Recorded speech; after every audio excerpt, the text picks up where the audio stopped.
Everything has a beginning and an ending. The introduction is the beginning of a sales presentation. How could I end the sale in the shortest space of time in a manner that would make the prospect happy? Because I searched, I made a discovery.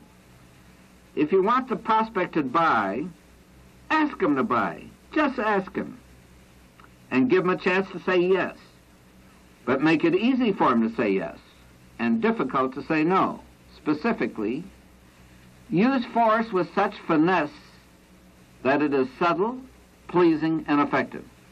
And here's what I found. If you want a person to say yes, just make a positive statement and ask an affirmative question. Then the yes answer is almost a natural reflex action. Examples. 1. Positive statement. It's a nice day. Affirmative question. Isn't it? Answer. Yes, it is. 2. Mother who wants a child to practice the piano for an hour on a Saturday morning when she knows that the child wants to go out to play. She could say, positive statement, you want to practice for an hour now so that you'll have the entire day to play. Affirmative question. Isn't that true? Answer, yes. The effective close I found is just as simple. Positive statement. So if you don't mind, I'd like to write it for you also if I may. Affirmative question. May I? Answer, yes. The stories of my experiences in the Dime Bank building indicate the techniques I use to begin to develop my sales system that never fails, and why I use them. I was searching for the necessary knowledge for each step that would comprise the entire sales presentation. I was endeavoring to acquire the know-how, the experience of using this specific knowledge through repeated action. In brief, I was preparing myself to develop the habit of using a formula that would consistently obtain outstanding results in sales for me in the shortest possible space of time. Although I didn't realize it then, I was, in reality, getting ready for tomorrow. For some years later, I discovered that my sales system employed principles that are the common denominator of continuous, successful achievement in every human activity. And thus I made a greater discovery, the success system that never fails. What does it mean to you?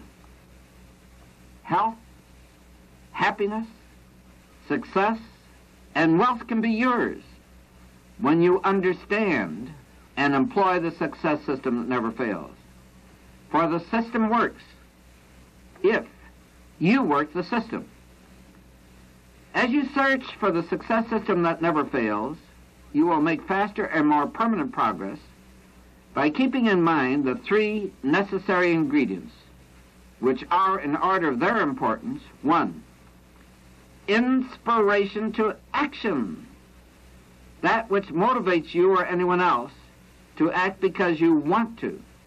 2, know-how, the particular techniques and skills that consistently get results for you. Know-how is the proper application of knowledge. Know-how becomes habit through actual, repetitive experience. 3, activity knowledge. Knowledge of the activity, service, product, methods, techniques, and skills with which you are particularly concerned. It takes less work to succeed than to fail. The use of energy is work. When you or I engage in any activity whatsoever, energy is used. To concentrate your energy on a given task, focus your attention on it, and don't waste your efforts needlessly. Simple as this may seem, that's how you acquire activity knowledge, know-how, and inspiration to action. And that's how I develop my success system that never fails. When you do something, put your heart into it. Give it everything you've got. Then relax. Concentrated attention and effort, then relaxing, became a habit with me shortly after I started to sell accident insurance. By concentrating my efforts on the sale of just one accident policy, I learned almost all there was to know about that one policy. And I learned from experience what to say and how to say it, what to do and how to do it. to sell in tremendous volume. I gained activity knowledge and know-how. I learned how to develop inspiration to action at will. In a sense, like a scientist, I learned from trial and error, trial and success.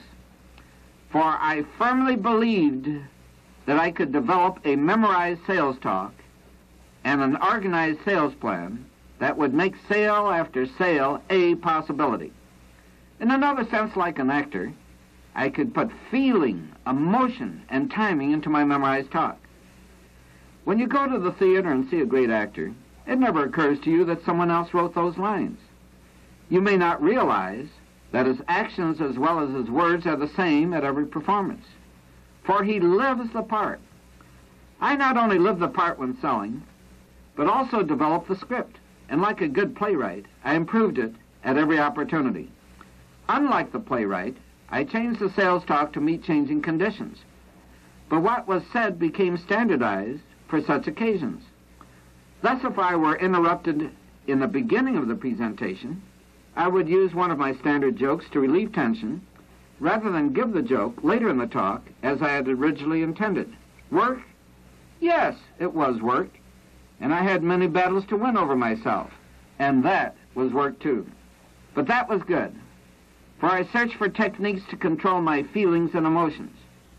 There were times when I used to wonder whether I would ever overcome the fear of calling on the owner or president of a large bank or department store. But I found that conditioning my mind, using self-motivators, and the simple technique of keeping on trying helped me. The day eventually did come when I could call on the head of a large institution in New York, Chicago, or elsewhere without a feeling of fear, for I had become the product of habit. Like the scientist who finally discovers the success formula for which he is searching, and the actor who lives his part, I found that by doing the same thing, the same way, I developed consistent results. And like the scientist, I found that time was an important ingredient in every formula. Nothing stands still. There is constant change from within and from without. If you should concentrate the rays of the sun through a magnifying glass on one spot on a fallen log, you'd start a fire within a few minutes. Yet the sun could shine for decades on the same piece of wood, and it wouldn't ignite without the glass. In time, under ordinary circumstances, it would merely decompose and become part of the earth. Similarly, with you and me. It takes time to succeed. It takes time to fail. But it takes less time to succeed than to fail.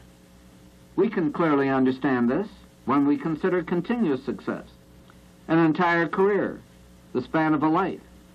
For it takes less time to succeed when you do the right thing rather than the wrong, when you work the right way with the proper knowledge, effective techniques, and inspiration to action, for then you have a success system.